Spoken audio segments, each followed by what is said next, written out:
We're restreaming on Twitter yet? Yep. And go. Good evening, everybody, and welcome to California Free Radio.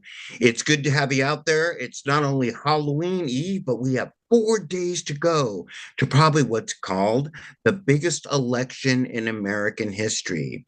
And I want to kill a couple rumors starting the show on California Free Radio that I am not dressing up for Halloween as Kamala Harris.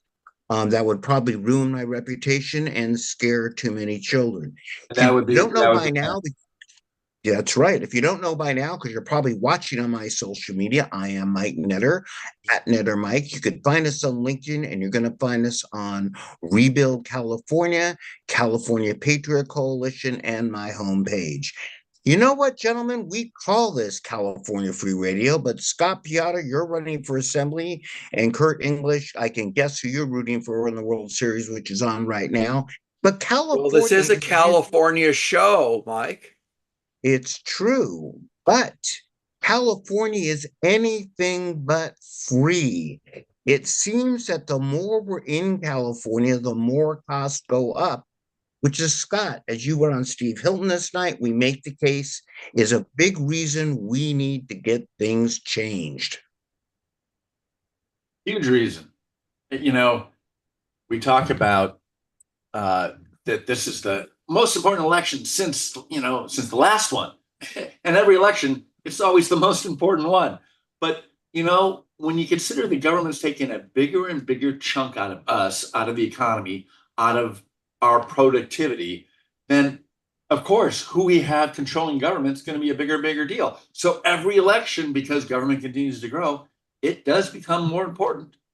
And I think we see a tipping point too between right and left. There's no longer any kind of mid level. It is, we're going to fall off the edge of the earth, or we're going to dive into socialism. Oh, wait, those are the same Scott, thing. part of it is the Democrats, including your Democrat opponent for California State Assembly, have taken such extreme and radical positions that they're damaging our country, they're damaging our kids.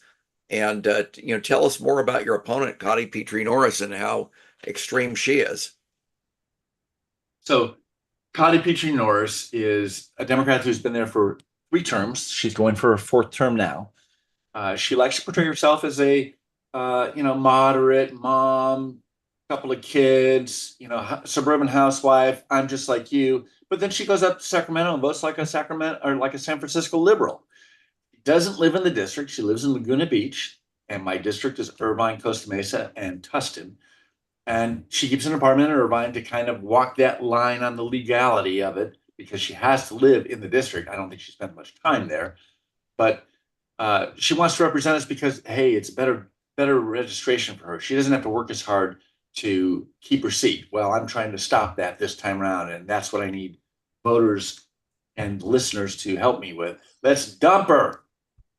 What do you think? And Scott, you made a great point on the Steve Hilton show. I think what's forgotten a lot, because Connie Petrie Norris is about as well known as Kamala Harris's campaign manager, who we don't know who that is.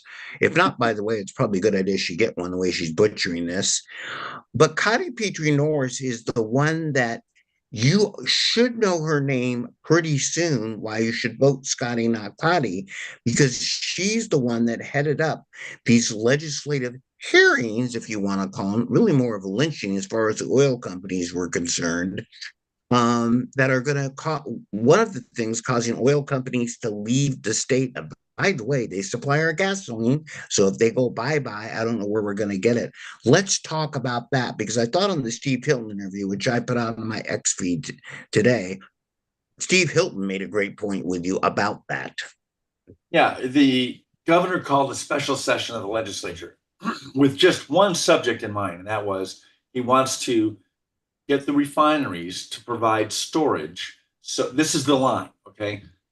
Not saying that I agree with it. To provide storage so that when they shut the refineries down for routine maintenance every year, they would have gas they could sell in the meantime. Because what happens is one refinery shuts down, and then all the others start charging more because the supply goes down, the demand stays the same, so the price goes up. So that's how you regulate who gets the gas. rather than the government rationing. So they sit there and they think that they're smarter than the refineries. I mean, hey, if this had penciled out where the refineries could do this and not lose the business, they would do it, right? If it makes financial sense. It doesn't. That's why the state does it. And Connie Petrie Norris was the chairwoman of the Energy Committee. And that's the committee that was responsible for holding all the hearings during this special session. And, just to tell you where she's coming from, she thinks the planet's going to die with climate change. She wants to put windmills offshore, and she wants to get rid of all gasoline and oil, production, basically. And hey, Katie Grimes wrote a great article in the California Globe today, and it talked about 5 things that Newsom's doing to get rid of and close down and kill the state. And one of those is you get rid of the energy. And so that's what Connie Petrie Norris is doing, and all the legislature and Newsom in putting all these requirements on the refineries. And we already have Phillips 66 saying they're closing their refinery. They're not going to participate.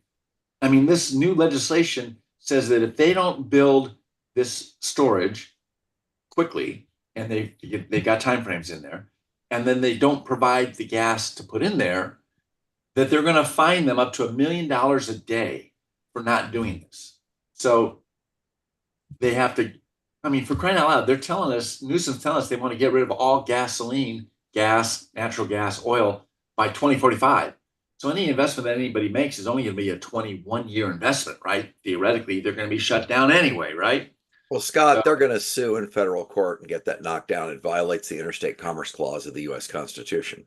Well, the problem is that they can sue to do that. But in the meantime, and this is what the Democrat, well, I'm going to say the left is famous for, they keep putting forth these laws that we have to sue to get suspended. This will be a long drawn out court battle. But here's the reality.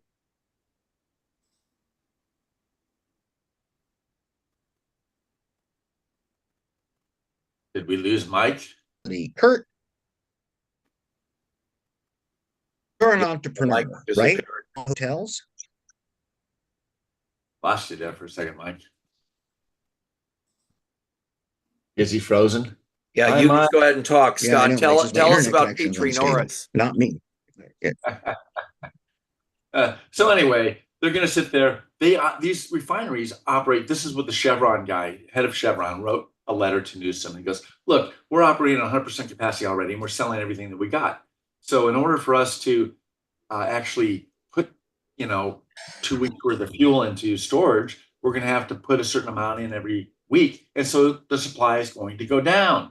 So it's going to raise the price of gas. They're going to have to build all this storage, go through all the environmental, reviews and everything else. Not cheap storage to build. When your gasoline doesn't store well, so they're going to have to take extraordinary measures to make sure they rotate their stock, and then they're going to have to take it out of the supply chain in order to fill the reservoir every year.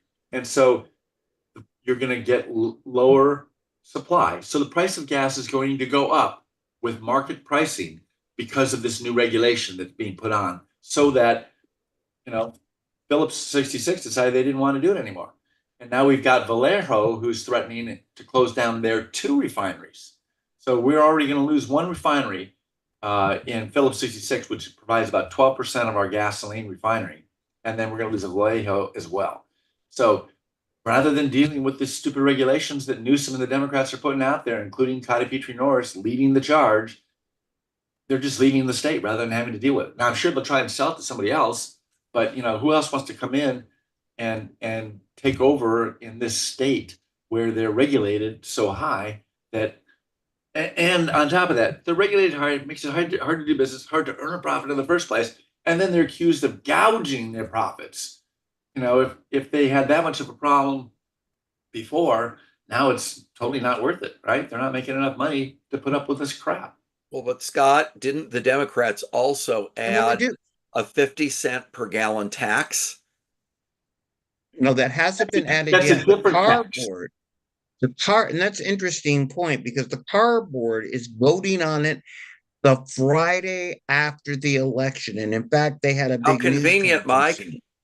How convenient, but also important to note that, and a point we brought up, I wasn't on last week, but I brought up on previous shows. I think this one that I've been on, this is for everyone out there and understand how important. I think he's in low Wi-Fi area or something. Frozen again. Can you feel me? Can you hear me now, or am I frozen now, or am I back on? About You're 5 back. to 7 Okay. seconds. All right. Well, who knows? Yeah, probably on the 7-second delay. I do want to be up front and say there's a van out in front of my house that has a picture of Kamala Harris on it, so that may have something to do with it, but we'll put that down. It does say cable company. Understand that boards like the tar board, like the fast food council that determines the wages for restaurants where these prices roll down to you, are picked for 5 and 8-year terms by the incumbent, which is the governor, and approved by, not unlike the Supreme Court, by the state assembly and the state senate. So this election is important for an office like Scott because these boards, the PUC, which decides your electricity rates, and this just in, shocking, they always vote that they go up. I have never seen them say, oh no, it's a bad idea and your rate should go down. So the Democrats are responsible for it by the people that they choose, which are political appointees, and this needs to change with this election by getting more people in office. In fact, here's a trivia fact for you, gentlemen. We're one of about 30 states where the governor picks the California Supreme Court. The people don't pick it. In some states, it's elected. So we don't have balance in government for even the people's house, right, Scott? We simply have really one man and one party rule. Definitely, you have one party rule, and in both houses of the legislature, the Senate and the Assembly, they have a supermajority. So that means they got more than 2/3, and when you have more than 2/3, you can vote in anything. So any tax increase that requires a 2/3 vote. So we can't even stop a tax increase as Republicans in Sacramento right now, and that's my seat. Mine is one of the 9 seats we need to stop the supermajority. So that's why I threw my hand into the ring. Now, you bring up an interesting thing with you kind of got blocked out there. CARB, everybody, that's the California Air Resources Board. And like Mike said, it's appointed by the governor. And so, and for longer terms than the governor has. So I don't even know how many people are on the CARB board, but they're 5. Okay. So they're all appointed by the governor, and they are always going to do what the governor says. It's the way that the legislature gets out from saying, hey, I didn't raise your gas tax. The CARB board did. Well, the legislature passed a law authorizing CARB to charge a carbon tax on gasoline. And so they're talking about, the rumor is, or I should say the trial balloon that they floated was 47 cents a gallon that's going to go into effect next year. And they're waiting till after the election to actually vote on it, like Kurt said. How convenient. So then, Peter Hold Norris on, come I back want and to say, stop you. they didn't set that. That was the CARB board. Don't you want clean air? Because that's what CARB's responsible for. And there's more.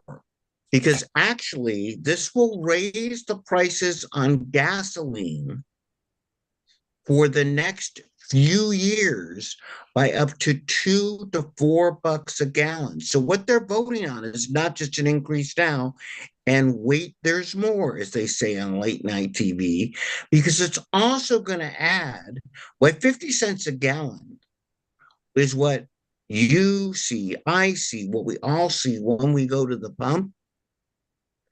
How would you like to pay $350 to fly to Sacramento one way? How would you like to pay $6.99 for a bottle of water? And you may say, well, what does it have to do with the gas tax?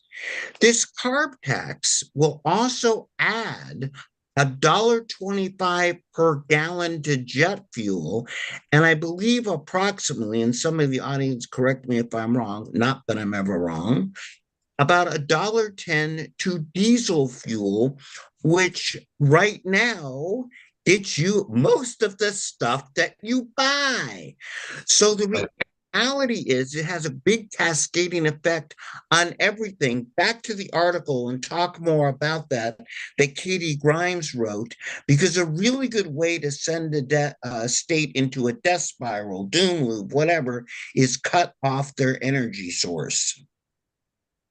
It is, and that's what CARB is trying to do. They're trying to, well, you mentioned the jet fuel price. They want you to convert to electric cars. Do they have the electric jet yet? I missed that. I was just going to ask that because last plane I rode on, which was a couple weeks ago, I don't believe they were pumping it full of electrons. The batteries would be interesting on one of those airplanes. They'd have to have a little glider pulled behind it just to carry the batteries. I don't think I want to ride on that airplane if it doesn't have jet fuel. They don't actually have, gentlemen, real battery powered trucks yet. They've just put in the mandate by 2045. And in fact, Scott's opponent, I believe, has voted with the fact that we want to make all trains in California, which is going to be awkward because they'll simply stop at the border of California, to run on electricity. The problem with that is one of you two guys can answer this one. We don't have electric trains. They're mandating something which does not exist yet. And will never be cost effective and will never be built and will never be practical. Hey, the Japanese, all of their trains, including the bullet train, is all electric. They have electric lines over the top. They have little things that go up and grab them and get their power. You're not going to be hauling batteries around. And technically, all of our locomotives are electric. It's just that they're diesel powered electric motors. So the difference. Well, Scott, let's go down that rabbit hole in this conversation. So, indeed, the Japanese built bullet trains and that are electric powered. And as we know, what happened to Kurt? Kurt's gone to witness protection. He sneezed, and so he turned off his video, but not his audio. So, as you know, California has been trying to build an electric train that we, the people, voted in called the bullet train for $10 billion, I believe, in about 2006. How's that working out for us? Yeah, what's the price tag up to now? Like we're over 100 billion, but the problem, of course, is it doesn't run. All they've got is a small section of right of way that they built up in the valley that goes nowhere. It's a bullet train to nowhere. By the way, for our loyal viewers and listeners who are listening to us instead of the World Series, I just wanted to update them that the Dodgers scored 5 runs off Garrett Cole in the top of the 5th. It's now a 5-5 game. And I was trying to watch it on my phone, so there you go. I'm going to run. How many points? How many runs they have? Well, that's for Cotty Petrie Norris's public school students that learn about transgenderism but not math. Well, let's drift into that subject for a second, because there's economic factors that are driving this election. A spoiler alert for you. There's a San Francisco Chronicle article coming out tomorrow that has me quoted. And the crux of the article, the reporter was, what are people, scared most about the election? He was going January 6th, BLM, one side rioting. And I said, it's economics. It really is economics, which scare people the most. But when you bring up Cotty Petrie Norris and tampons, the problem is once we get through economics, let's talk about, I'm going to call them culture wars, but Scott, you and I talked about this on kind of our pregame chat, if you will. We have a problem in that the way that we're, I'm going to say, conditioning today's youth. And that story, which I believe was Rancho Santa Margarita, if I remember correctly, was a bit obscene for the air, but we're actually not conditioning our younger generations to be socially acceptable, I think is a good way to put it, And Scotty, not Scotty, is kind of leading a lot of the charge on that. And let's talk about that. Yeah, call it the culture wars, if you will. They're more concerned about, like you said, LGBTQ and not telling the parents if somebody wants to transition and putting tampons in the boys' bathrooms in every school up and down the state down to third grade. Like that's more important than reading, writing, and arithmetic. No wonder our school system is 39 or 40 out of the 50 states. And you're right. I think the last one had You're, it you're, going down. you're giving a lot of credit. We're actually like 48th as an aggregate. We rank 39 in something like social studies.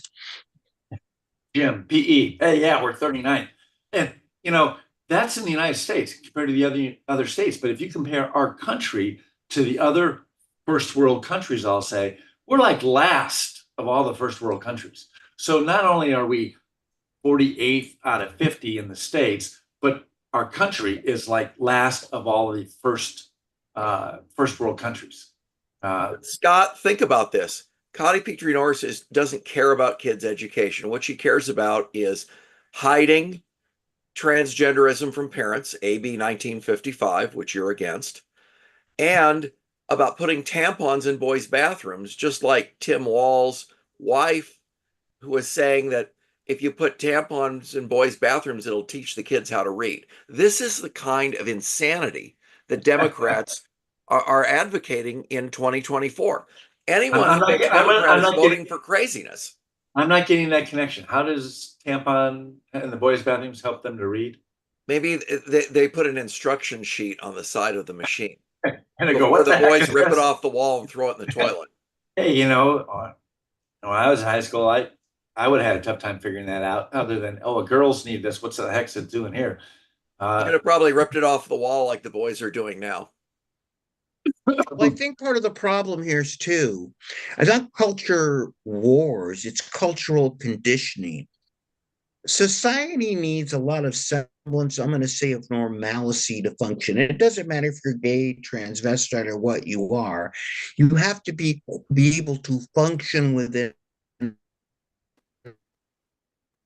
a society.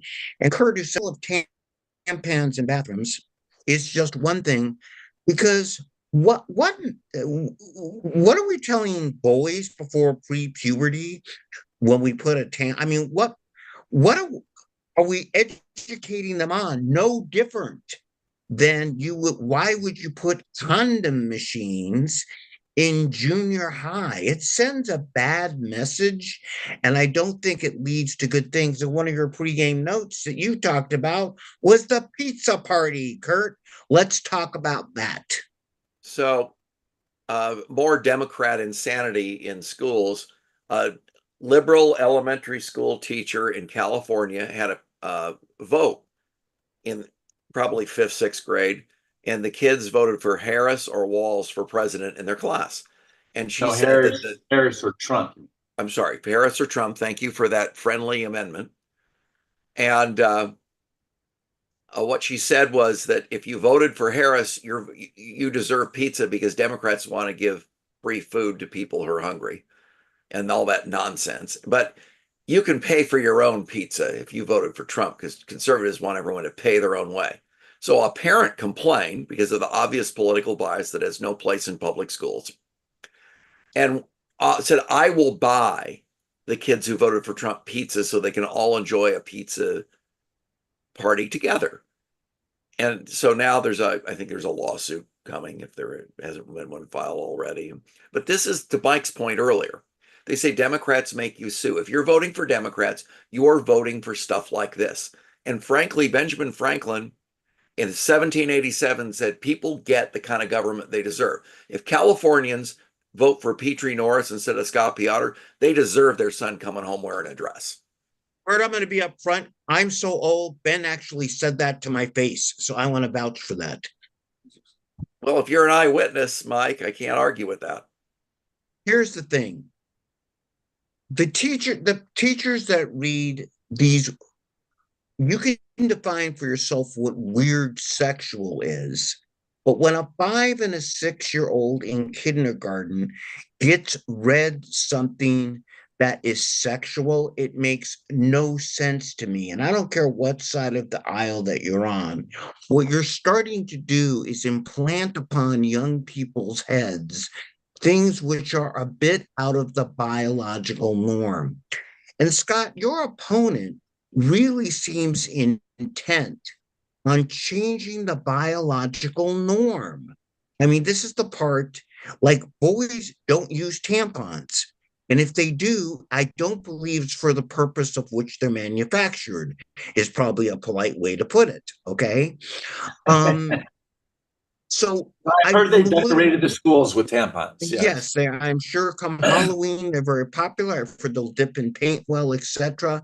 But she's also in favor of reading these books, the drag queen shows, for example. Look, a drag queen show is not a normal show. Now, But I'm not in Mike, it's favor of, inappropriate for children. You don't sexualize children. That's well, I was not just age going there. appropriate. I'm also, and full disclosure for everybody out there, I'm not against homosexuality from a political point of view. My religious point of view is separate, but I'm a proud heterosexual. I'm going to state that right now. Let the cards and letters begin. But I'm also going to say, Kurt, for your benefit, I'm also against female strip shows in kindergarten too. Okay. Well, I I think think it's every a, rational adult would be against that, Mike. Of well, every right. whoa. I'm sorry. What did you just say? Every rational adult would be against that. That doesn't include Scott's opponent. So let's Or talk many about Democrats that. in America today. And that's, I think, a very important point, that they believe that their point of view, like Cotty Petrie Norris does, is the only point of view. And that if you exercise, there's free speech and there's no speech.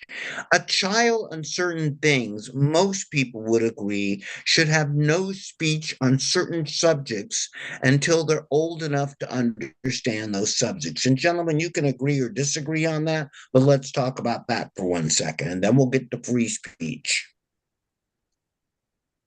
Go for it, Kurt. Well, the point is speech has to be age appropriate. If you're teaching it in public schools, parents have a right and an obligation to make sure their kids are not having their values undermined. If you're sexualizing a 6-year-old, you're a sleazy pervert. You're a child molester. Children should never be exposed to age inappropriate things, and any adult who does ought to be arrested and prosecuted. So Those are things for adults, because you don't even go through puberty till you're a teenager. How can you understand at 6 years old adult topics? You're not allowed to contract. You're not allowed to own a gun. You're not allowed to drive a car at those ages. You're not allowed to buy alcohol, serve in the army, smoke a cigarette. You're not allowed to do any adult activities. Why? Wait a minute. 3 of those things I was doing when I was 13: cigarettes, driving a car, and buy alcohol. But let's put that down. I didn't have the greatest parents. Fortunately, Mike, the statute of limitations has run for you. That's why I can say that. But let's go back to something that you just said that's important, that Scott's opponent seems to be against. And that is the fact that if most people would agree that being a pedophile, molesting children, is a bad thing. And if anybody disagree with that, please let us send somebody over to your house politely and set you straight. Pedophiles, you can find me on social media. Well, and But one of the state senators in Yeah. California, Scott Wiener, is advocating That's where I'm pedophile-friendly going with legislation.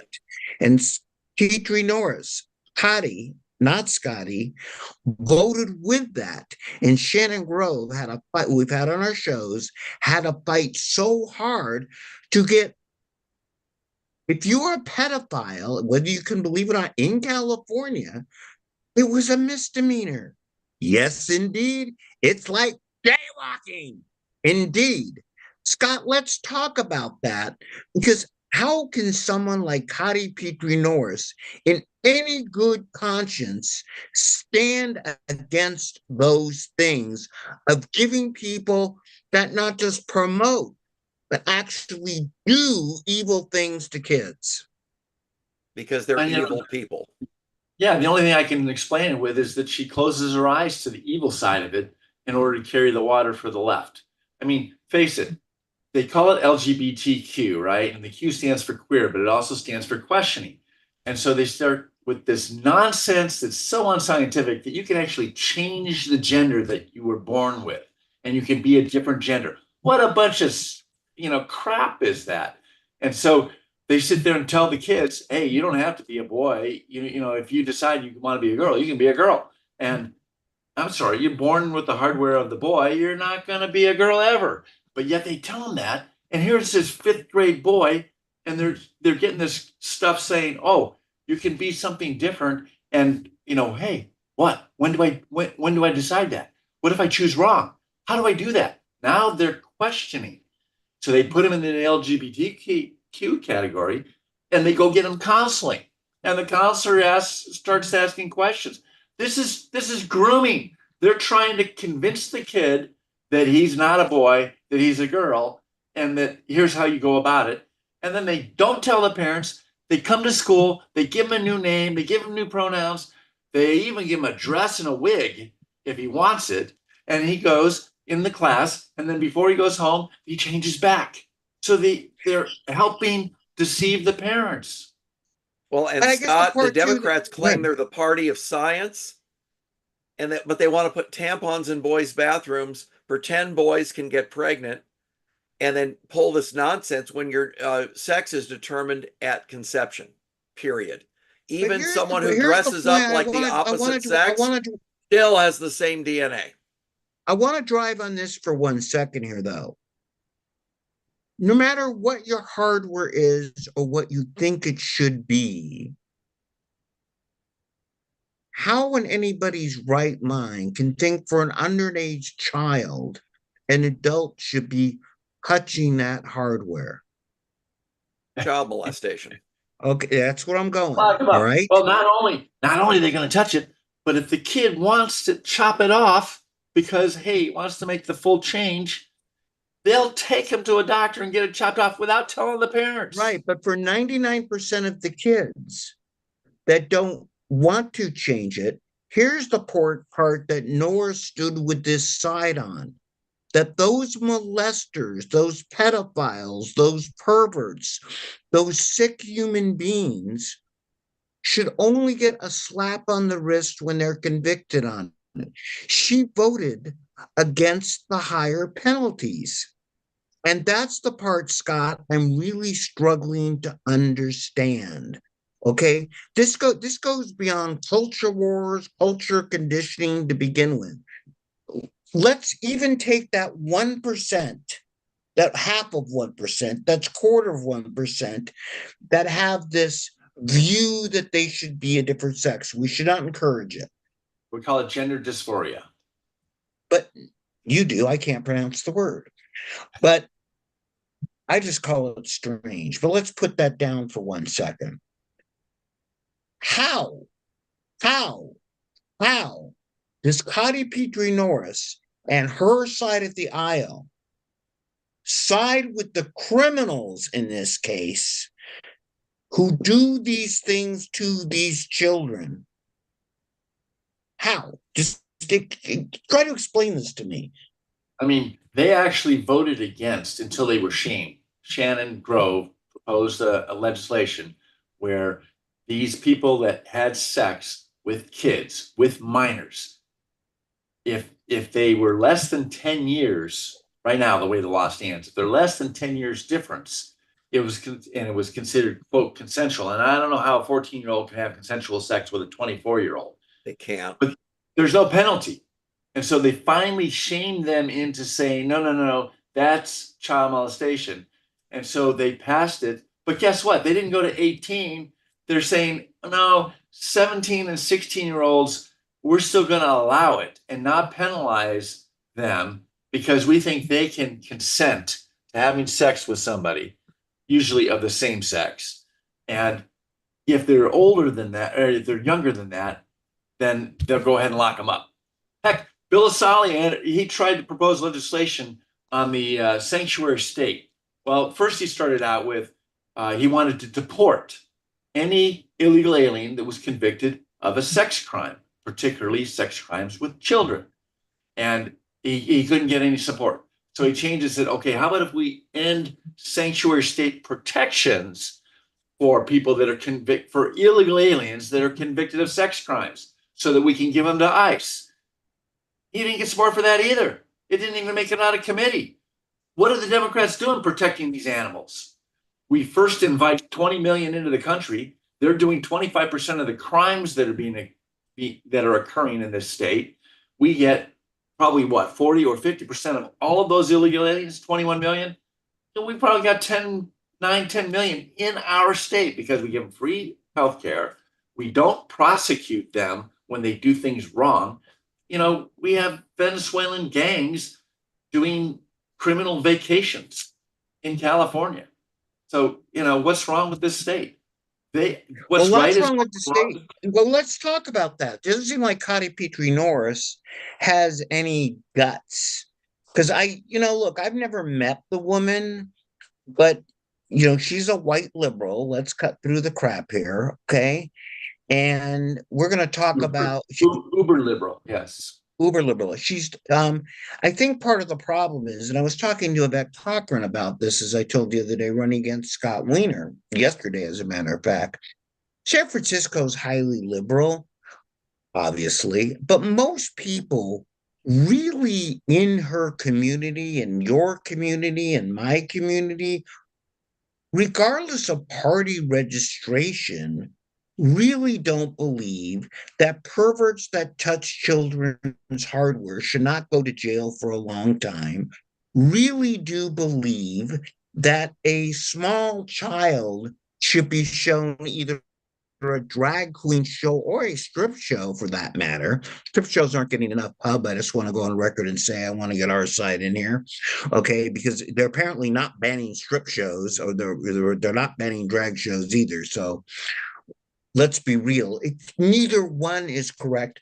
Well, are they so scared to vote against the few Scott Wieners and Corey Jacksons, who Bill Asali got into a fight with, who frankly, I'm going to say it, Corey Jackson, you're a piece of garbage, and Scott Wiener, calling you a piece of garbage is an insult to my trash can. Okay, these are people that simply seem to bully their ways against the common sense. And Connie is guilty not only by now heading up these committees, because apparently she has something better in mind for her career than her community. And I want to get to that point in a second. But that's why debate you, right? Well, we challenged her to a debate. She's ignored us. Right. If she really believes this. But here's a question I have. And let's talk about this. You represent the community which you live in. And that's the way the state assembly is designed. Fair enough? You're supposed to live under the non-congressional rules in California. You're supposed to be in touch with your community and represent not what you believe, not what your party believes, but what your community believes. Is that fair enough, Scott? As it should be, right. Okay. Now, after listening to this, if you take your kids trick-or-treating tomorrow night, you may want to say, and I wouldn't argue the point, I certainly don't want to take my small children to Connie Petrie Norris's house for trick-or-treating, because she's weird, just they promotes it. The problem for all of the viewers out there, Scott, are we sure where the hell her house is and what community she even resides in? Yeah, we're pretty sure her kids attend Laguna Beach city schools. So we know that she probably lives with her kids, although she keeps her apartment in Irvine. Nobody sits there and does a a test to see how much she actually uses her apartment in Irvine. It may be that only the maid goes in there and nobody else. But yeah, she doesn't live in the district. She puts her kids in public school, which is kind of scary these days. I wouldn't recommend anybody put their kids in public school these days. They're going to be indoctrinated. They're not going to be educated. And frankly, that's another thing that's ripe for reform. We ought to do school choice, where instead of the money following, or instead of the kids following the money and having to go to a public school, it should be the other way around. The money should follow the kids, and the parents should decide where the kids are best educated, whether that be And private or spoiler public. alert, yeah, go ahead. No, that's school choice in effect. She says she's pro-choice, but when it comes to education, no chance. And spoiler alert, we're going to be working on that in our next shows after the election because it's going to be on the ballot. But I want to emphasize what you just said again, because right now there are two cases, one actually in Rancho Santa Margarita, I believe, where the city councilman, if she is reelected, will be ineligible for office because she lied on her nomination papers. And there's another one busted by Todd, the district attorney, and his staff. In Santa Ana right now, there is a city council person who just pleaded guilty to exactly what you're talking about with Cotty Petrie Norris. I can emphasize this enough, that the Democrats are constantly lying. And now there's two live cases alone. And I want to spend a little bit of time on the subject because this is glazed over a bit of the time, right? Because the left in California kind of runs the system. And Kurt, you seem to be laughing like you hadn't heard of this. I'll tweet on these stories afterwards. Literally, she's not serving jail time out of Santa Ana because she agreed to resign and do 6 months of roadside duty. Rancho Santa Margarita, they can't change the ballots, but she lied on her residence and her nomination papers and doesn't actually live there. Even if she wins, they'll have to call a special election. It's pretty critically important that they at least follow our Constitution and be in tune with their community more than their party. And when did the Democrats start caring about the Constitution? I know they don't, and I'm going to dive Or into us. They don't care about their constituents. They just want the power. So let's dive into two really big cases. Really big cases. One happening right now in an election.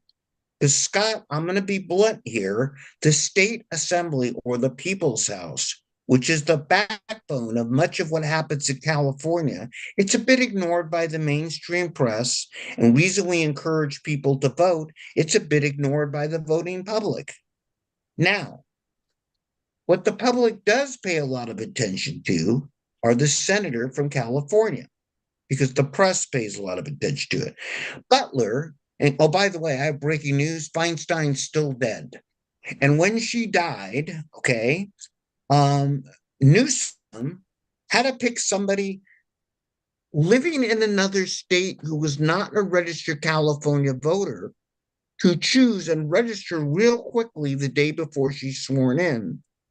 So that seat would still be open for someone else to run for it. And you guys know who that someone is running for that open Senate seat right now? Yeah, Dodger, Steve Garvey. 1981 World Series champion. Correct. That's our guy. Who's he running against? The lying crook Adam Schiff from Congress.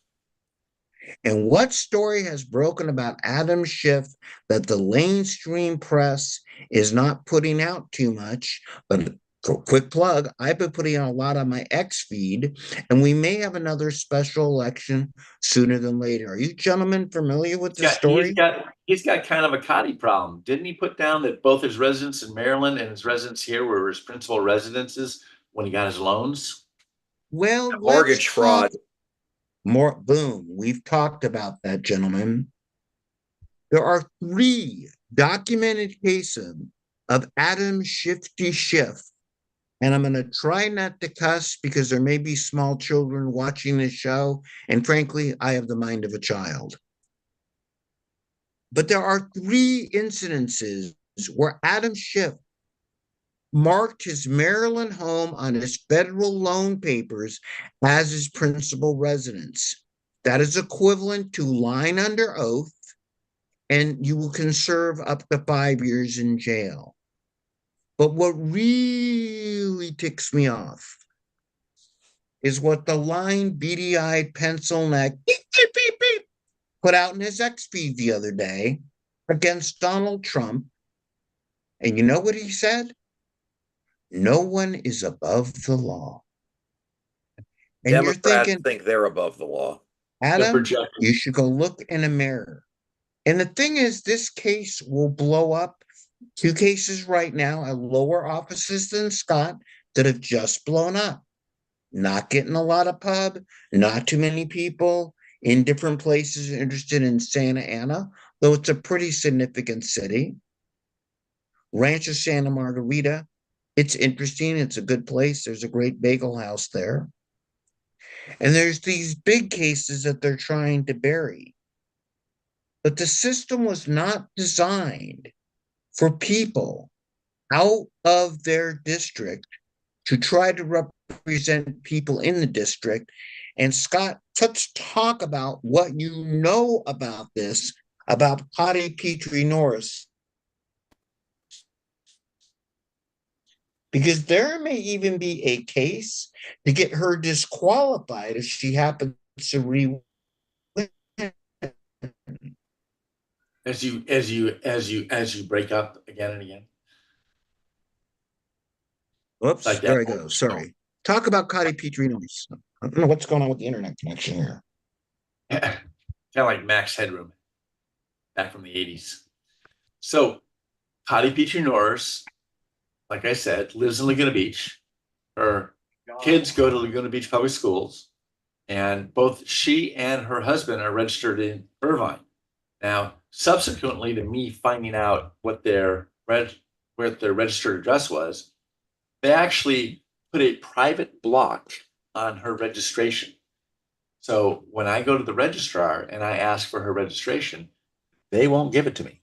They won't give me any of her addresses, past or present. Now, we have enough databases that we know what her addresses were, her old one and her new one. But she's hiding behind it. And the reason that I'm told public officials can block out their address is so that they don't get doxxed and they don't get protesters in front of their home, which, frankly, that's part of being in public office. And if you can't take the heat, you shouldn't be in the kitchen. But she has it blocked. So you can't actually go and find out her address anymore. You have to go to older databases to get it. But yeah, she doesn't live there. I'm sure she's got a lease there. She's probably legal in that sense. She's not living in her sister's basement like we found one of the LA assemblymen was doing, living in his brother's basement, supposedly. Obviously didn't live there very often because I think they found out they didn't even have a bed in the basement. So Patty's got a lease, and I just don't think she attends. She doesn't go to her apartment at all. But I'm not putting 24/7 surveillance on it either. But I don't blame her for wanting to live in Laguna Beach. Laguna Beach is really nice. And from what I've seen online of some of the pictures, she's got a great view from her house. Why would she want to go live in a dinky little apartment in Irvine when she's got a nice place in Laguna Beach? But she wants to represent us because she's got a little higher Democrat registration than the district that she actually lives in. So, like I say, she doesn't want to live with us. She just wants to represent us. She wants to rule over you. She does. She assumes that no one's going to check. That's why she puts out her little newsletter, Cotty's Corner, all the wonderful things she does around the community, all the little ribbon cuttings, and she tries to portray herself like Miss Suburban Mom with a couple of kids. She's a moderate, not a liberal, but she votes like Scott Wiener in the Senate. She votes as a San Francisco liberal. And she voted, for instance, on 1955 to make sure and make it against the law, which I think Kurt agrees it's going to be overturned, where school districts are not allowed to tell the parents if little Johnny comes to them and says they want to be Jane, they're no longer allowed to tell the parents, even if they had a policy to do so. And she supports the wacko stuff. She has men, boys, in women's locker rooms and women's bathrooms and on women's sports teams. She has it required by law that all school districts have to make allowances for boys that are pretending to be girls to use the girls' locker room and to be able to be on girls' sports teams. And you're not allowed to kick the boy off the team. And so, and if your daughter complains, by the way, because you've got this boy pretending to be a girl coming in and dressing in the girls' locker room with all of his hardware still intact, and your daughter doesn't like that, guess what? They don't move the boy, they move your daughter.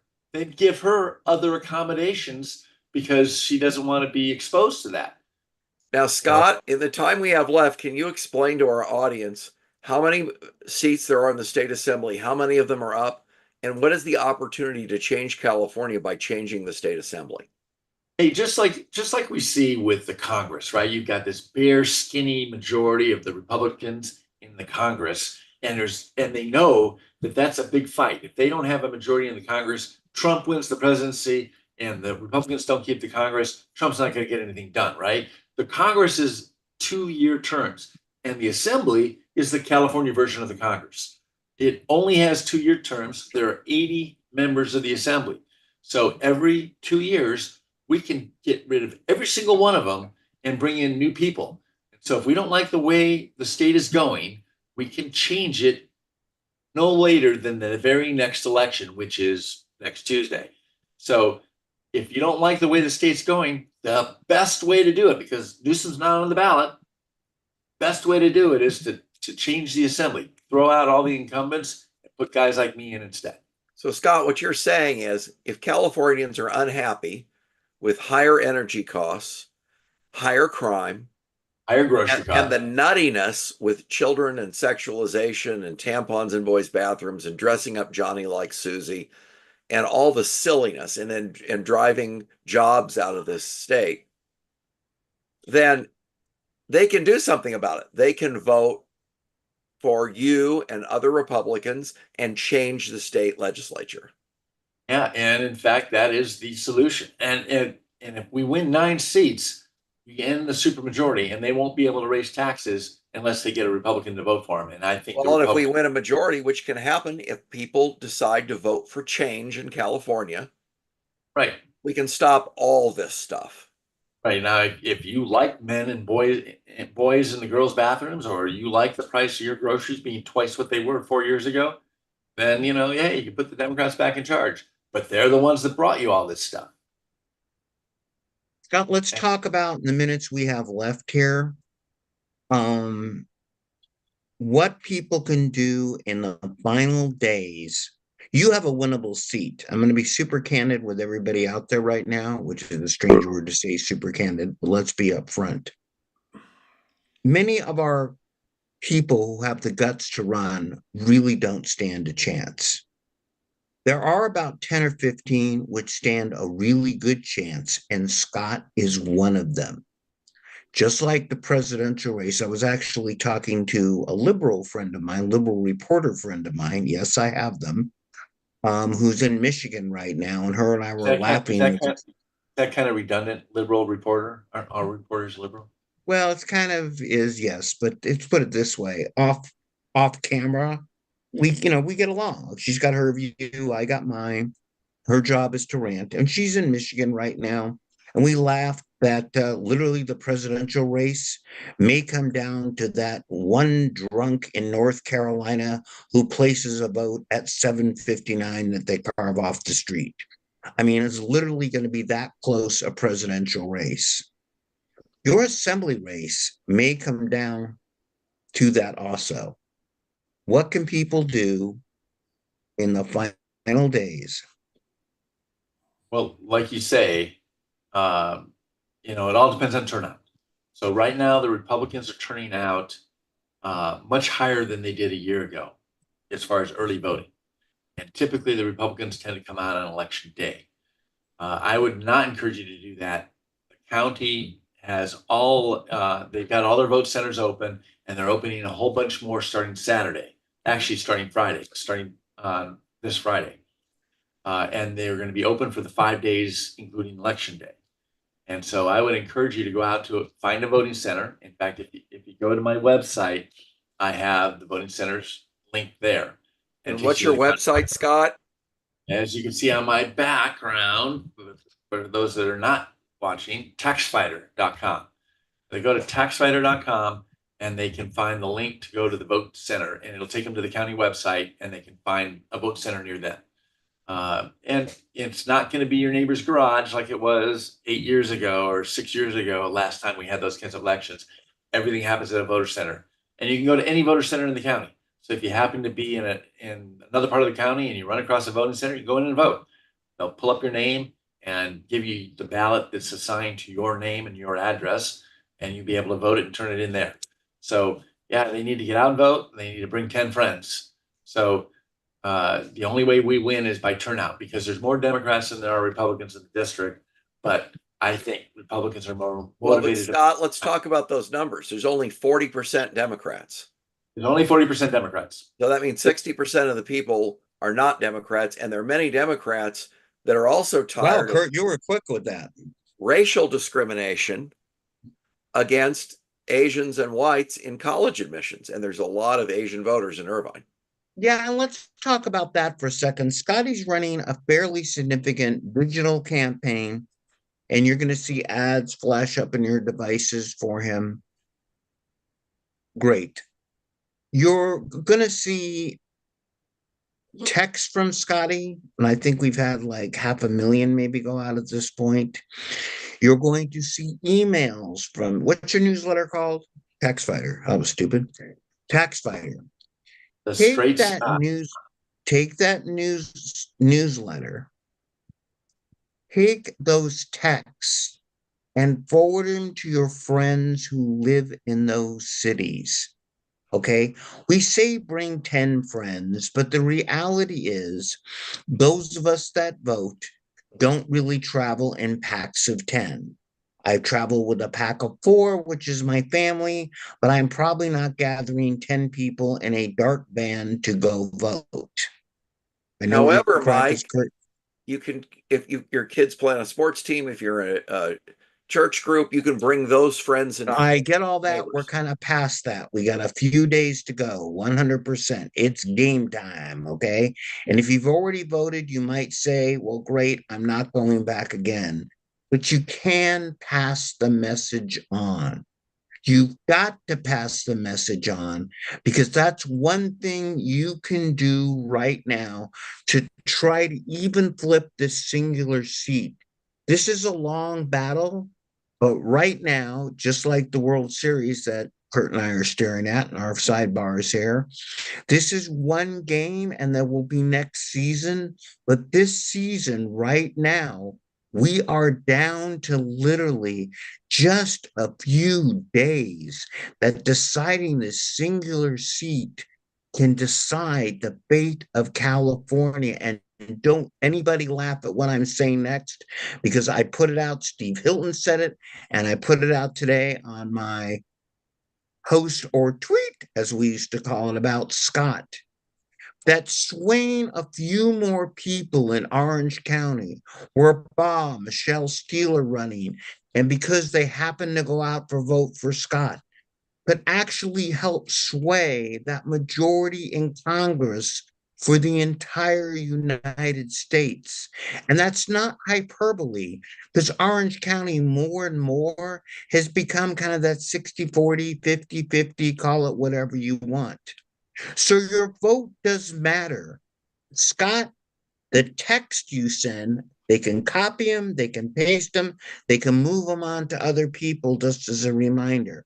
The emails that you are bombarding them with in your newsletter, they can forward that email to other people, right? Yeah, absolutely. Both my email and obviously the link of the website. I'd encourage them. There's actually a media section on my website watch some videos of me as I talk about different positions, a lot of which we've talked about on the podcast. And like I said, the important thing is they have to get their butt out to vote. And if they can bring 10 friends, they should do that too, or at least bring their ballots. They don't have to bring their friends. Everybody in the You whole have state was mailed a ballot. you have to do, as we wrap it up here, what needs to be done to flip Orange County more red, because literally the cascading effect, which rolls across California, is now starting to have a bad cascading effect on the rest of the country. And if you want to keep the United States of America and you want to take back California because it's your damn state, it starts in the 73rd Assembly District, because that's become the epicenter for a much larger battle. And your weapon is your ballot. And feel free to get more weapons by getting more people to come out and vote. Vote for Scott, vote Republican, get off your butt and vote the entire ballot. California Free Radio is about free speech, and this state is far from free in what they charge us. But to keep our voices going, you have to exercise your voice of what needs to be done, especially on this singular office that's the 73rd Assembly District. If you don't vote Scotty, not Cotty, then you're part of the problem. Be part of the solution. We'll be back next week and we're going to have some election results. Gentlemen, have a nice night. Everyone out there, I want you to toss and turn in your sleep, because this party isn't over until Tuesday at 8 o'clock. Thank you and good night. Bye, everybody.